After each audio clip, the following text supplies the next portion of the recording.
ഉളിക്കൽ നുച്ചിയാട് വാടക വീട് കേന്ദ്രീകരിച്ച് മയക്കുമരുന്ന് വിൽപ്പന നടത്തുകയായിരുന്ന സംഘം പിടിയിൽ. യുവതി ഉൾപ്പെടെ 3 പേരാണ് പിടിയിലായത്. കർണാടക സ്വദേശികളായ ഹക്കീം, കോമള, നുച്ചിയാട് സ്വദേശി മുബഷിർ എന്നിവരെയാണ് അറസ്റ്റ് ചെയ്തത്. ഇവരിൽ നിന്ന് 5 ഗ്രാം MDMA പിടിച്ചെടുത്തു. ഉളിക്കൽ നുച്ചിയാട് വാടക വീട് കേന്ദ്രീകരിച്ച് MDMA വിൽപ്പന നടത്തുകയായിരുന്ന യുവതി ഉൾപ്പെടെയുള്ള 3 സംഘത്തെയാണ് ഉളിക്കൽ പോലീസ് പിടികൂടിയത്. നുച്ചിയാട് സ്വദേശി മുബഷിർ, കർണാടക സ്വദേശികളായ ഹക്കീം, കോമള എന്നിവരെയാണ് റൂറൽ SP പ്രത്യേക സ്ക്വാഡ് വെള്ളിയാഴ്ച രാത്രി പിടികൂടിയത്.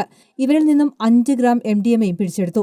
നുച്ചിയാട് നിരവധി കുടുംബങ്ങൾ താമസിക്കുന്ന ക്വാർട്ടേഴ്സിലാണ് ഇവർ താമസിച്ച് മയക്കുമരുന്ന് വിൽപ്പന നടത്തിവന്നത്. പോലീസ് സംഘം ഇവരുടെ മുറിയുടെ വാതിലിൽ മുട്ടിയെങ്കിലും തുറക്കാത്തതിനെ തുടർന്ന് വാതിൽ പൊളിച്ചാണ് അകത്തു കടന്നത്. തുടർന്ന് നടത്തിയ പരിശോധനയിലാണ് MDMA കണ്ടെത്തിയത്. പോലീസിനെ കണ്ടയുടനെ MDMA വെള്ളത്തിലിട്ട് നശിപ്പിക്കാനുള്ള ശ്രമവുമുണ്ടായി. പോലീസ് ഇവരെ വിശദമായി ചോദ്യം ചെയ്തു വരികയാണ്. News bureau, Iritty.